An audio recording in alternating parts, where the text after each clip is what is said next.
আমি ঝাড়খণ্ড আন্দোলনে 5 Times jail গেছি, 5 টাইমস। এবং নট অনলি যেটা ঝাড়খণ্ড দেখছেন আপনারা, আমি 2-3টা রাজ্যে জেল গেছি, আলাদা রাজ্য লড়াই। কাঁসা লোটা যাহা দিনে গাছাওয়া উনাগ গে ঝালকা আ, কথা বলছেন তো? কাঁসার যেটা ও बाटी हो लोटा हो, जितना रगड़िएगा उतना चमकेगा। जो लिख नहीं पाएगा, जो देख भी नहीं पाएगा, जो सुन भी नहीं पाएगा, उसके भावना को समझना होगा, तब आपको समझ में आएगा संविधान। क्या सर हम गलत बोल रहे हैं? ये है संविधान। हमारे जयपाल सिंह मुंडा बोला था कि you don't teach the tribal people about democracy, but you will learn the democracy from the tribal.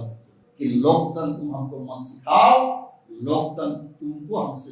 इसलिए बार बार बोला था कि हमको शेड्यूल ट्राइब नहीं, हमको आदिवासी ही चाहिए, आदिवासी का नाम ही चाहिए संविधान में। वो बार बार बोला आदिवासी शब्द लिखो, इंडिजिनस लिखो, मगर दुर्भाग्य है आज तक आदिवासी हम नहीं। Welcome back to Santhali Thought. অভিনয় ক্ষেত্রেও অনেক কিছু করেনি, কিন্তু যা কিছু করেছে আমরা আজকে এরা অনুকরণ করছে। তারপরে আমি বিশেষ করে মিতন টুডুকে ধন্যবাদ জানাবো এবং কৃতজ্ঞতাও বোধ করব যে উনি আমাকে প্রায় 15-20 বার তো নিশ্চয়ই ফোন করেছেন এবং ইনি আমাকে বলেছেন কি আপনাকে তো আসতেই হবে। আমি ঝাড়খণ্ড আন্দোলনে 5 টাইমস জেল গেছি, 5 টাইমস।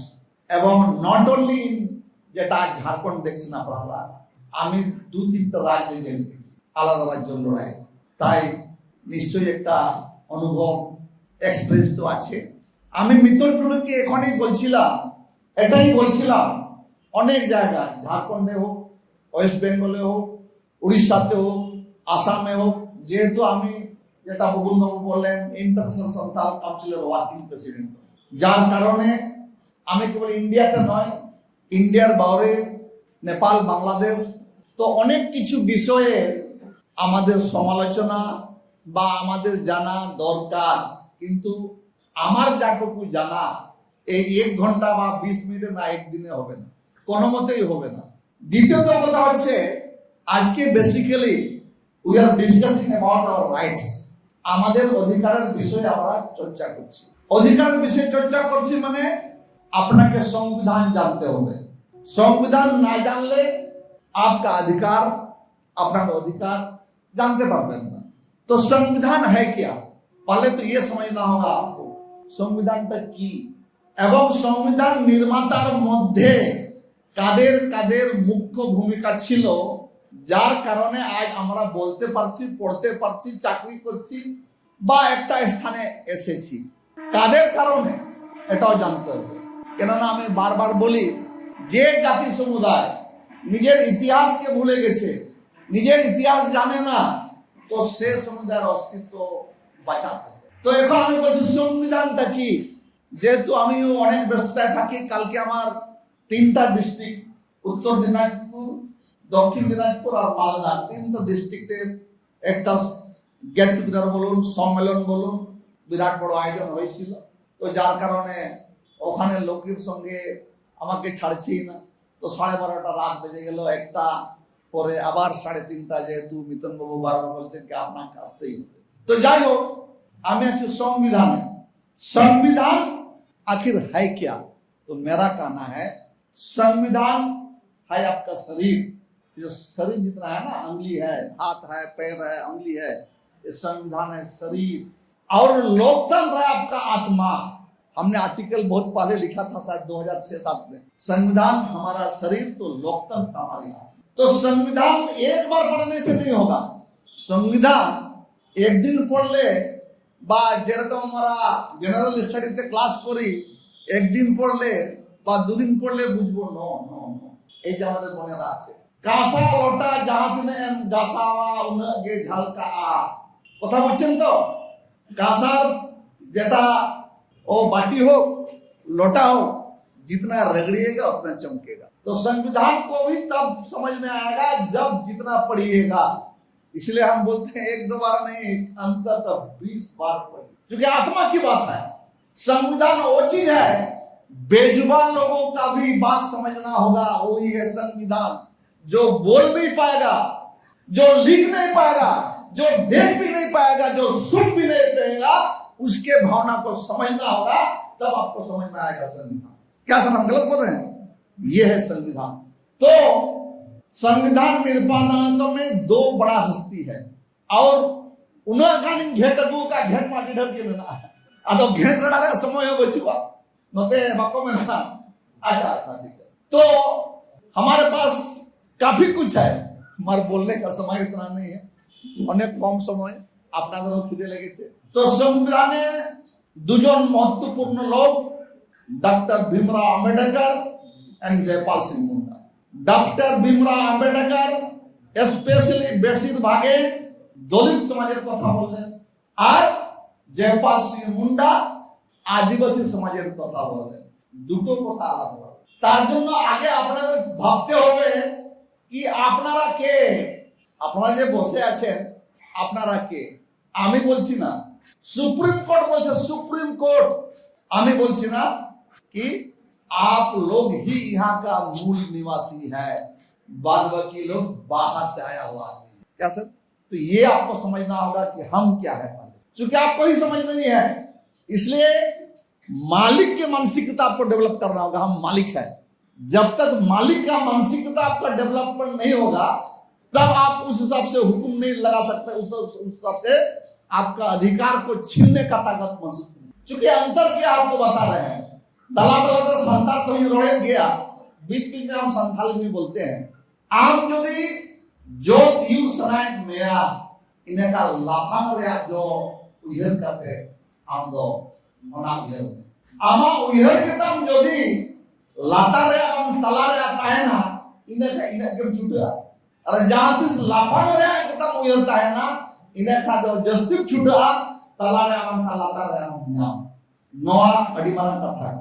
तो आदिवासी समाज और दलित समाज आज जो संकट है देश में, केवल झारखंड और उड़ीसा और या बंगाल में नहीं, ये दोनों महानुभावों को पता था। अंबेडकर को भी पता था और जयपाल सिंह मुंडा को भी पता था कि आने वाले पीढ़ी का क्या दुर्दशा होगा। इसीलिए वो लोग ने बात रखा था कि रिजर्व सीट में, जो भी रिजर्व सीट है एमएलए एमपी का रिजर्व सीट में, वोट देने का भी अधिकार उसी रिजर्व कैटेगरी को मिलना चाहिए। पर दुख की बात है, मैं जिस गांधी जी को हम प्रणाम करते हैं, उन्होंने उपवास में बैठ किया। वो तो समझ गया अगर वो लागू होता जो अंबेडकर और मुंडा जी का सोच था, तो आज ये जो देहाती में कहावत है, नामे भालू छा और पीठे रोआ नाई, मतलब भालू तो है हमारा, कोई उनका बालू नहीं है। आज हमारा एमएलए एमपी का वही हाल है। चूंकि जीता रहे कौन? आप नहीं जीता रहे। क्यों नहीं जीता रहे? आप तो मान लेके वोट ले रहे हैं।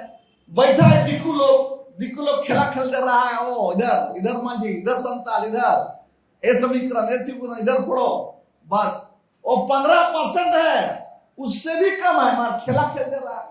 इसलिए आपका जो जनप्रतिनिधि एमएलए एमपी बोबा रहता है, अंधा रहता है, बारा रहता है, वो पार्टी लाइन छोड़ के कुछ नहीं बोलेगा। आपका समाज भाड़ में जाए, आपका जंगल छिना जाए, आपका जमीन छिना जाए, आपका मां बहन का इज्जत लूटा जाए, कुछ नहीं बोलेगा वो।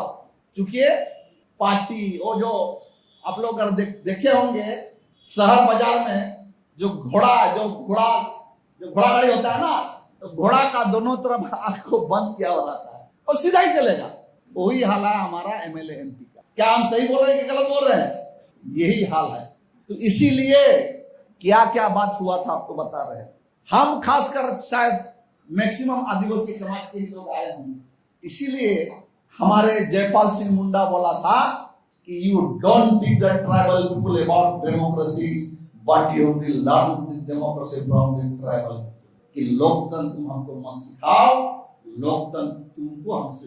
इसलिए बार बार बोला था कि हमको शेड्यूल ट्राइब नहीं, हमको आदिवासी ही चाहिए, आदिवासी का नाम ही चाहिए संविधान में। और बार बार बोला आदिवासी शब्द लिखो, इंडिजिनस लिखो, मगर दुर्भाग्य है आज तक आदिवासी हम नहीं लिखा। आज अगर आदिवासी लिखा जाता, देश के संविधान में आदिवासी लिखा जाता, तो उस स्थिति में हमारे ऊपर में आईपीसी सीआरपीसी लागू नहीं होता। क्यों? क्योंकि यूएनओ ने निर्णय लिया है, जहां से पूरा देश विदेश मतलब पूरा विश्व कंट्रोल होता है, यूनाइटेड नेशन ऑर्गेनाइजेशन। क्योंकि लोग जानता है कि दुनिया अगर बचेगा, क्योंकि दुनिया तो प्रकृति है, दुनिया अगर बचेगा तो आदिवासी का दर्शन से ही बच सकता है, वो पहाड़ हो जंगल हो। इसलिए यूएनओ में डिसीजन हुआ है, 90 के दशक से ही यूएनओ सोचने लगा और उसमें यही निर्णय हुआ है कि जहां जहां भी आदिवासी है, जो भी देश में आदिवासी है, you should give them self determination rights. जहां जहां भी आदिवासी है उसको आत्मनिर्णय का अधिकार देना होगा। इसलिए भारत सरकार क्या रिपोर्ट देता था, अभी वो इसी तो थोड़ा सा 2 कदम आगे बढ़ा है। बोलता है there are no Adivasi in India. Adivasi देश नहीं है, शेड्यूल ट्राइब बोलता है। आज 2011 में सुप्रीम कोर्ट जो काटजू का जजमेंट आया कि यही लोग इस देश का मूल निवासी है, डीएनए रिपोर्ट आया, बहुत सा आंकड़ा आया, ब्रिटिश ने लोग बोल के किया, न्याय व्यवस्था में बाहर से आया हम लोग लायक नहीं है, हम लोग लोभी है और हम लोग नेचर का पुजारी है। तो आज कोई भी एमपी क्या संसद में बात उठाया, जब संविधान में संशोधन हो सकता है, क्या 2011 का जजमेंट आने के बाद कोई भी संसद में आवाज उठाया कि हमको पुनः इंडिजिनस के रूप में वर्णित किया जाए, आदिवासी के रूप में? कोई एमपी उठाया है? तो फिर क्या होगा? यही तो दुर्भाग्य है, यही है दुर्भाग्य। इसीलिए सबसे पहले हम इसलिए 2 लीडर को मानते हैं आदिवासी में, हम 2 ही लीडर को मानते हैं। क्योंकि मैं भी क्रांतिकारी हूं, मैं भी अलग राज के लिए 5 साल जेल गया हूं। मैं तुमको बोलता हूं, कोई अगर ये बोलता है कि झारखंड मुक्ति मोर्चा के लिए सरकार बनती, अलग राज हुआ, मैं दावे के साथ बोल सकता हूं जी नहीं। मैं एक किताब भी लिखने वाला हूं, इसलिए झारखंड आंदोलन का होता। मैं इन लोगों को बोलता हूं अगर झारखंड मुक्ति मोर्चा के चलते अगर राज बनता तो सबसे पहले उसी को केंद्र सरकार बुलाता, सबसे पहले वार्ता के लिए उसी को केंद्र सरकार बुलाता, मगर उसको नहीं बुलाया क्योंकि हम लोग ने वो लड़ाई लड़ा और सेंट्रल गवर्नमेंट को हम लोग हिला के रख दिया। और 2 कारण से अलग राज्य बना, मैंने बुनियाद जो बना अलग राज्य बनने का, एक है वर्ल्ड बैंक, नाम सुने हैं ना वर्ल्ड बैंक, विश्व बैंक। विश्व बैंक हाथ उठा दिया, बोलता है कि झारखंड का समस्या जब तक समाधान नहीं होगा मैं कोई फंड नहीं दूंगा। उसमें देश के गृह मंत्री थे एस बी चौहान, हमारा मित्र एक सुदाम मांडी का नाम सुने होंगे, जो उड़ीसा के बड़े लीडर है, हमारे साथ जेल भी रहा है। हम उस दिन अब धीरे धीरे बोंगा और कनाबो जानता बोंगा कड़ा को बोंगा एक कना और चतांग कोली अणगो जुक कना जानदा बोलो मयूरभंज रे सुदम बाबू मेताय कना झारखंड दो हुयु गया, कोई माइकला झारखंड बनने से रोक नहीं सकता। अपने बापे पतिया इन 2 या कटु कोई माया मोटो कतिन बोंगा आता खोसवा जहां को बोल सकता आदो नाते मान नाम से कॉन्फिडेंस आपके पास आईक्यू दारे पति उदारे डेवलप हुआ कि हमको कर सकते हैं। हम पति उदारे आईक्यू दारे बच्चों पाएगा और जान के जनता बोंगा को आंदोलन स्टार्ट हो जाएगा। एक पूजा होता है सर उड़ीसा का जमदा ब्लॉक पहाड़ का पूजा होता है। तो हम लोग जेल से निकले 89 की बात है, जिसमें 48 घंटा बंद। तो वहां काड़ा बलि होता है बहुत बड़ा पहाड़ में। तो हम और सुदम मंडी उतर रहे थे, हमने बोला कि हर हाल में झारखंड होगा, अवश्य में भी झारखंड। दूसरे दिन पेपर में एस बी चौहान का पुणे से गृह मंत्री थे कि एकमात्र समाधान अलग राज्य। तो वर्ल्ड बैंक का स्थिति हम लोग ढीला कर दिया। और टाटा कंपनी का नाम सुने ना, इतना बड़ा गाड़ी उड़ी, टाटा कंपनी जो रॉ मटेरियल से स्टील बनाता है, और अगर 5 दिन अगर में हम लोग को नहीं बुलाता केंद्र सरकार तो उसका चिमनी बंद हो जाता।